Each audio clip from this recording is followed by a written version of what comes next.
bonjour à toutes et tous, bienvenue, heureux de vous retrouver, c'est l'heure des GG, c'est l'heure des grandes gueules, nous sommes en direct sur RMC pour la radio, RMC Story pour la télé, 9h midi, 180 minutes à passer ensemble, bonjour Olivier Truchot. Bonjour Alain Marchal, bonjour les grandes gueules, bonjour à tous. Aujourd'hui dans les GG, Joël Dagosseri, chargé de clientèle dans le logement social, bonjour ma chère Joël. Bonjour à tous. T'as piqué les yeux Joël ce matin. Ouais. Vos lunettes de soleil, j'ai un stabilo boss. Je vous conseille d'aller sur RMC Story. Si vous voulez régler les couleurs du poste de télé, profitez de la tenue de Joël aujourd'hui. Ah ouais, ça c'est fait. Comme tu disais, Zora Habitant, bonjour. T'as un stabilo qui est assis à côté de toi. Voilà, mais bon. Elle l'a cherché. Hein. Vous pouvez voter, est-ce que c'est jaune ou est-ce que c'est vert? Il y a un débat. Moi j'ai essayé de mettre un petit peu de bleu, blanc, rouge. Bon, bah ça fait un petit peu l'équilibre, quoi. Bonjour à tous et je voudrais juste faire un petit bisou à Nathan. Voilà. C'est fait. Et nous sommes avec Thibault Langsat, chef d'entreprise. Bonjour Thibault. Bonjour les grandes gueules. Avant de vous donner le menu des GG, des grandes gueules, les 1000 € RMC à gagner, c'est tous les jours, à la fois avec les grandes gueules, à la fois avec Vincent Moscato. Avec les grandes gueules, c'est maintenant, c'est le coup d'envoi. Vous m'envoyez RMC par SMS au 732-16. RMC par SMS au 732-16. Il y a 1000 € à la clé, 1000 € à gagner. On n'est pas à l'abri d'un petit coup de bol, du petit coup de chance du matin. Tu peux, vas-y, tu peux envoyer RMC par SMS au 732-16, c'est jamais. Hein. Parmi les dizaines de milliers de SMS. On dirait, voilà, c'est trafiqué, machin. Bon. Tentez votre chance. RMC par SMS au 732-16. Vous êtes tiré au sort et vous passez en direct dans les GG, dans les grandes gueules. Que va-t-il se passer dans les grandes gueules tout à l'heure? Nous recevons dans le grand oral des GG Nicolas Dupont-Aignan. Plus que jamais, nous sommes au cœur de la campagne électorale, de l'élection européenne. Nicolas Dupont-Aignan qui viendra défendre son programme souverainiste, que la France retrouve sa place dans le concert des nations, mais en tant que nation et non pas noyée dans l'entité européenne. Nicolas Dupont-Aignan avec nous tout à l'heure. 11h-5, le match. 11h-20, les GG veulent savoir. Vous avez vu ce qu'on a expérimenté hier aux portes de Paris? Un drone de surveillance des motos. Pour le drone radar, quoi, en fait, pour voir qui franchit ou pas la ligne blanche. Visiblement, c'est plutôt efficace. Alors, est-ce que c'est une bonne idée pour lutter contre les infractions routières ou on franchit un cran supplémentaire dans le flicage? Les GG veulent savoir. 10h, grande gueule du jour. La mesure grande gueule qui crée la polémique. Est-ce qu'on doit, oui ou non, dérembourser l'homéopathie? Venez en parler avec nous. 10h-20, le monde de Macron, mais qu'est-ce qui fait la une des grandes gueules? La campagne pour les élections européennes. Un président qui plus que jamais s'engage, il est sur l'affiche, il pousse les candidats. Emmanuel Macron, est-ce que c'est un atout ou un problème pour la liste La République En Marche? C'est le moment d'en parler avec les GG, parce que si Emmanuel Macron s'engage, on a le Premier ministre aussi qui s'y met. RMC, à la une des grandes gueules. Le fait qu'il soit engagé dans une stratégie européenne, le discours de la Sorbonne, dans un exercice de conviction européen, pour reprendre un certain nombre d'éléments qui ont été évoqués hier, est évident et assumé. Et c'est très bien ainsi. Je ne crois pas que ce soit très différent, par exemple, des choix qu'avait fait le président Sarkozy au moment de l'échéance européenne lorsqu'il était président. Je crois qu'il y avait à l'époque aussi des affiches. Je crois qu'à l'époque, il était aussi seul. Et je crois qu'à l'époque, il avait aussi montré son engagement très fort dans une campagne qui est profondément européenne, mais dont, encore une fois, depuis toujours, on sait qu'elle donnera lieu à une lecture nationale. Ouais, c'est Édouard Philippe qui était l'invité de nos confrères de France Info. Alors il y a peut-être un peu de confusion, je voudrais préciser qu'Emmanuel Macron ne sera pas député européen le 26 mai. Hein. Il ne se présente pas parce qu'on pourrait croire, quand on voit cette affiche, c'est l'affiche d'un candidat. Non, Macron, c'est pas le candidat d'En Marche, c'est Nathalie Loiseau, la tête de liste. Mais c'est vrai qu'il se met beaucoup en avant dans cette campagne, il l'assume, il sera peut-être d'ailleurs aux côtés de Nathalie Loiseau dans les jours à venir lors d'un meeting. Alors c'est vrai que ça pourrait donner finalement raison à ses adversaires qui, depuis le début, veulent transformer ce scrutin en référendum anti-Macron.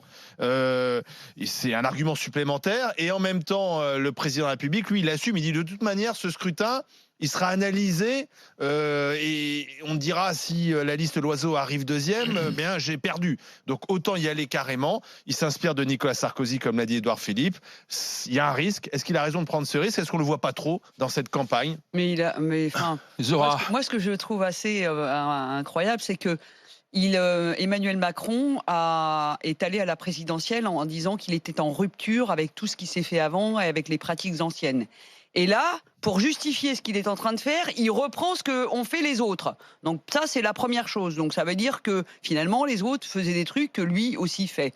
Donc finalement, il avoue là qu'il n'y a pas de rupture avec l'ancien monde. Quand il peut leur piquer des pratiques, eh ben il les pique. Ça, c'est la première chose. Deuxième chose, ça prouve que Nathalie Loiseau, ce n'est pas la bonne candidate et qu'à elle seule, elle n'arrive pas à tirer une campagne. Elle n'arrive pas à susciter d'enthousiasme autour d'elle et elle n'arrive pas à être crédible. Et troisièmement, il est en train de dire aux Français, je suis le candidat de la République en marche, je suis pas le candidat de tout, je suis pas le président de tous les Français. Même si Sarkozy l'a fait, alors à ce moment-là, on n'a qu'à reprendre tout ce qu'ont fait les autres et puis on recommence. Moi, ça me pose un problème. Je l'attendais qu'un président de la République qui s'est fait élire sur une rupture totale avec les pratiques anciennes ne reproduise pas. Donc sa place n'est pas sur une affiche de l'élection européenne. Non seulement sa place n'est pas sur une affiche, et ça prouve que sur les européennes et l'ensemble de la République en marche, c'est qu'ils ont un déficit de candidatures crédibles, ils ont un déficit de monde autour d'eux qui tient la route, à en croire l'attelage d'anciens socialistes et d'anciens gens de droite, et ça pose un problème. Il est en train de donner le crédit à ses détracteurs. C'est un référendum pour ou contre moi. Mais c'est lui, c'est lui qui l'a fait. Pour ceux qui sont devant RMC Story, regardez l'affiche de Nicolas Sarkozy, puisqu'elle était invoquée justement par le Premier ministre Édouard Philippe. On y a fait beaucoup allusion. Vous voyez, c'était effectivement la même chose. C'est la même chose. C'est pareil. Le président de l'époque tout seul. Il n'y a pas de changement. Sarkozy avait tenu un meeting avec Angela Merkel, un meeting commun pour appuyer effectivement la liste de la droite. Et ça avait marché puisque l'UMP a fait 27% à l'époque. Non mais c'est juste qu'il fait la même chose, quoi. Est-ce que c'est sa place au président, oui ou non? Est-ce que c'est un atout, un problème pour la République en marche? Joël Dagosseri. Écoute, bon, moi je suis d'accord avec Zora quand elle dit que Nathalie Loiseau ne soulève pas les foules. Je ne sais pas qui a fait ce casting, honnêtement. Je ne comprends pas qu'un président tel qu'Emmanuel Macron, qui a fait une campagne présidentielle, qui sait ce qu'est une campagne présidentielle et qui sait combien ça compte, je veux dire, la tête de liste et combien, désolé, mais un peu la gueule du candidat compte et ce qu'il dégage et comment il va s'exprimer. Il sait comment il a pu soulever des foules, comment il a pu dire ok, c'est bon pour Nathalie Loiseau. Enfin, tu vois bien que Madame Loiseau a du mal, elle n'a pas de mal à s'exprimer, mais je veux dire, au niveau du ton. C'est pas la candidate la plus charismatique et la plus emballante qui soit. C'est assez monocorde. Ouais. Donc, surtout que dans les propositions de fond, on a déjà des personnes, des Français qui sont complètement en dehors de l'élection européenne, qui n'y croient même plus. Si en plus, tu as quelqu'un qui vient devant toi et qui n'est pas charismatique et qui ne te soulève pas, j'ai envie de te dire, bon, c'est râpé. Donc, c'est pas tant étonnant qu'ils reprennent la main, quelque part. Et je dirais pas que c'est risqué, puisque de toute façon, en l'état actuel de son quinquennat, il est déjà extrêmement rejeté par une partie des Français. Donc, je veux dire, il a rien à perdre. Au point où il en est, moi, je pense qu'il n'a rien à perdre. Maintenant, penser que de mettre sa tête sur l'affiche, ça va changer quelque chose. On n'est plus pendant l'élection présidentielle ou les législatives, où on disait que de mettre une étiquette République en marche sur n'importe quel candidat sur une vache, ça le faisait élire. On n'en est plus là. Donc je ne sais pas si ça va changer quelque chose, comme il y a un déficit de candidature, avec ce que tu dis au niveau du charisme, au niveau de la dynamique de campagne, est-ce qu'un président impopulaire, c'est à lui à se mettre sur l'affiche? Est-ce que c'est un atout? Est-ce que c'est un atout? Est-ce que tu vois, ça risque d'être encore plus handicapant, encore plus problématique? Monsieur Thibault Langsade. D'abord, personne n'a envie de parler de l'Europe. Donc, visiblement, c'est quand même ça le sujet. On vient de passer 6 mois difficiles avec la problématique des Gilets jaunes et personne ne veut parler d'Europe. Personne veut porter une ambition européenne. On est en train de regarder un nombrilisme français, des problématiques de repli d'ailleurs. Je ne vois pas quelle est l'ambition européenne que portent les candidats. Et donc, à partir du moment où ça se converge sur effectivement un plébiscite pour ou contre, plus exactement un référendum pour ou contre, il a tout intérêt à y aller. C'est sa marque de fabrique. D'accord, mais pour quelle vision ? Parce que tu dis, on parle pas de on peut y aller. Bon. Non, mais alors pour le coup, on ne peut pas reprocher à Macron de pas avoir une vision. Non, mais la vision, on l'a avec sa vision. C'est pas ça. Comment elle expliquait? Comment elle passe auprès des Français? Sur le casting que vous avez évoqué. Est-ce que pour être candidat, on va dire, et exercer des fonctions au Parlement européen, il faut être charismatique, il faut être chaleureux? Bon, En l'occurrence, je préfère avoir des gens compétents, des gens qui comprennent le sujet, des gens particulièrement chaleureux, dont on voit bien d'ailleurs que certains candidats qui ont 23 ans et qui ont une capacité d'avaler des EDL de façon assez talentueuse d'ailleurs. Bon, moi je doute très sérieusement de leur capacité à imposer un certain nombre d'idées au Parlement européen. Donc voilà, il y a peut-être un casting compliqué, une personnalité compliquée dans le cadre d'une campagne.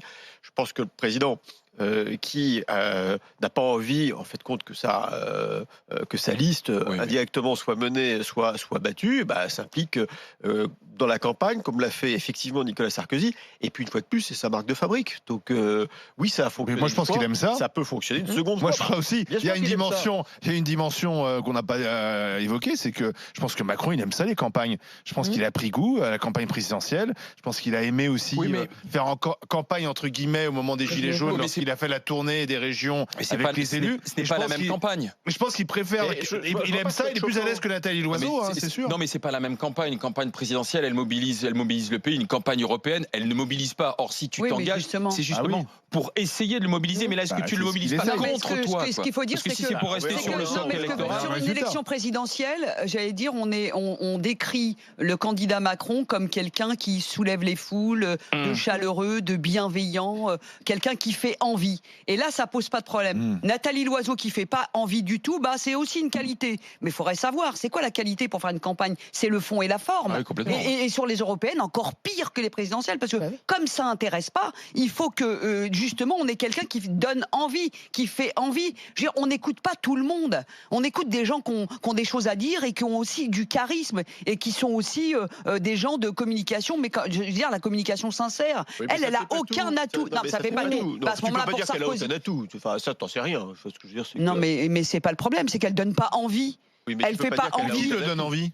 Sincèrement, moi je veux bien que Nathalie Loiseau donne pas envie, sans doute. Peut-être que ça sera une meilleure députée européenne que mais candidate. Peu importe, mais c'est pas ça le sujet. Alors, mais sincèrement, qui donne envie? Nous sommes 2 secondes. Nous sommes avec Jean-Christophe Lagarde, qui est la tête de liste UDI dans ces élections européennes. Bonjour, Monsieur Lagarde.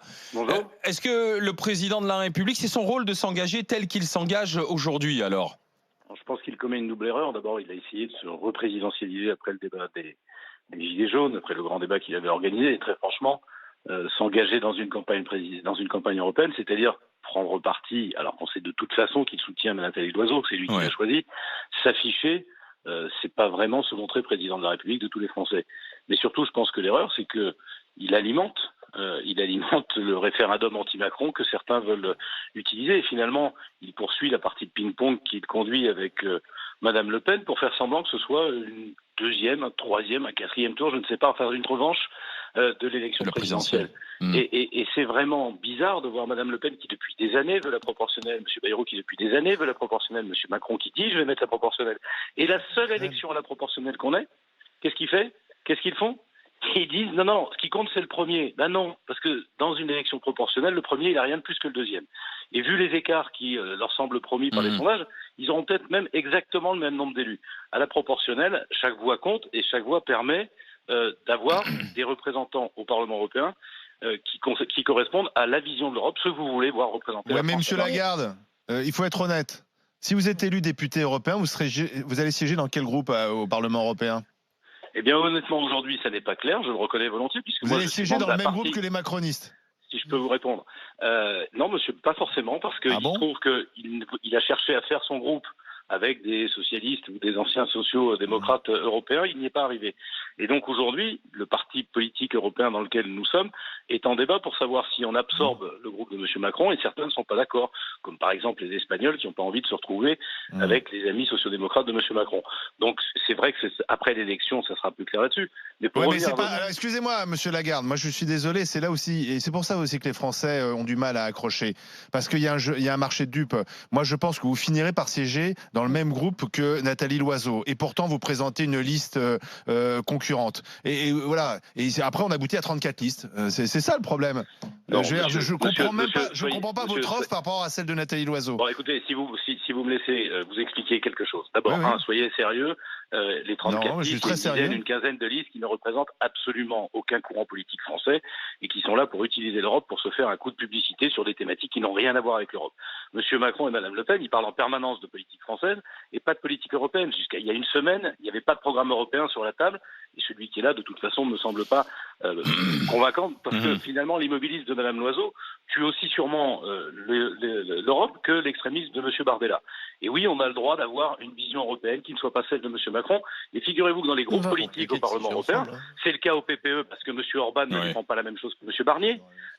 Dans les groupes politiques européens, il y a des partis politiques qui ne sont pas d'accord, même sur la scène nationale, même sur la vision européenne. Mais Monsieur Lagarde, qu'est-ce qui vous distingue ? C'est pas ça, pardon. Ce qui va compter au niveau européen, c'est pas ça. C'est comment se construit une majorité au Parlement européen demain. On fait comme si l'Europe, c'était la France en grand, comme si c'était les mêmes découpages politiques. Non, c'est pas vrai. Demain, au Parlement européen, la droite européenne, le PPE, l'ALDE, ensemble, ou en deux groupes d'ailleurs, on ne le sait pas aujourd'hui, et puis les Verts vont se retrouver obligés de travailler ensemble pour construire une majorité. Donc vous voyez, c'est pas du tout les lignes politiques françaises habituelles.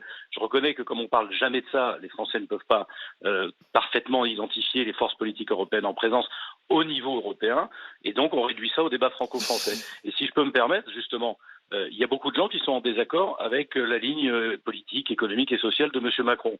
Il y a des gens qui peuvent comprendre que l'Europe est indispensable, et ils sont des millions, heureusement encore, mais la liste que nous portons, elle permet à la fois de voter vraiment pour l'Europe sans signer un chèque en blanc à M. Macron, ni sur le plan français, ni sur le plan européen. Merci Monsieur Lagarde, merci Jean-Christophe Lagarde, analyste UDI aux élections européennes. Merci d'avoir été avec nous. La discussion continue. Emmanuel Macron sur l'affiche. Emmanuel Macron, président de la République, omniprésent dans cette campagne pour les élections européennes. Est-ce que c'est un atout ou un problème? 3216 rmc.fr pour continuer d'en parler avec les GG, avec les grandes gueules. Boubacar de Poitiers est avec nous.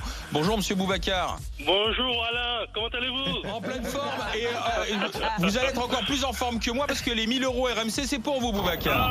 C'est très gentil Alain, je vous écoute depuis plus de 10 ans et je suis très ravi et finalement ça a été récompensé parce que ça fait plus de 2 semaines que j'envoie des textos et puis là ça vient de marcher. Vous voyez, comme je vous dis tous les matins, comme je dis tous les matins, on n'est jamais à l'abri d'un coup de peau ou d'un coup de chance. Évidemment, évidemment, Monsieur Alain. Et qu'est-ce que je voulais dire, Alain, je vous apprécie beaucoup personnellement et aussi Olivier Truchot. Ça va, merci. C'est bon, vous pouvez arrêter. Vous avez dit le principal. Vous avez dit le principal, mon cher Boubacar. Allez-y, une question à poser. Attendez, allez-y. Envie de rajouter d'autres noms. Allez-y, une question à poser. Oui, allez-y. Oui, j'ai une question à vous poser. Quand est-ce que vous allez recommencer votre déplacement dans les régions? Mais on rêverait de le faire. Alors maintenant, on fait de la télé, donc il faut déplacer aussi les caméras, le public, c'est plus lourd, mais on va essayer de mettre ça en place. Et puis on a un caméraman, c'est un vrai souci aussi à déplacer, un réalisateur, Thibaut Eric, c'est problème. Vous savez, il y a des boulets comme ça dans les équipes et ils en font partie. Ce sont comprenez, ce sont des choses qu'on doit prendre en compte. Thibaut, c'est qu'il s'il mange pas à la cantine, Thibaut, à midi 10, il peut pas. C'est un vrai problème. Merci Boubacar, je vous envoie tout le bonjour de l'équipe des GG. À très bientôt. Dans un instant, on continue notre discussion sur ces élections européennes. Restez avec les grandes gueules. LMC, 9h midi, les grandes gueules.